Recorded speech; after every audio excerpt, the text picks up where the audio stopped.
ஆறுதல் தேடி வருவோர்க்கெல்லாம் ஆனந்த வீடு தேவி கருமாரி குடியிருக்கும் திருவேற்காடு.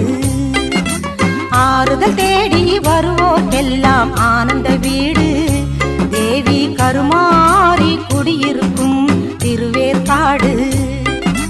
பொன்னும் புகழும் வாரி கொடுப்பா ஆத்தா மகிழ்வோடு, பொன்னும் புகழும் வாரி கொடுப்பா ஆத்தா மகிழ்வோடு.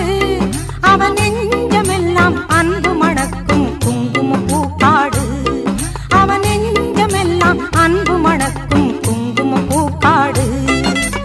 ஆறுதல் தேடி வருவோர்க்கெல்லாம் ஆனந்த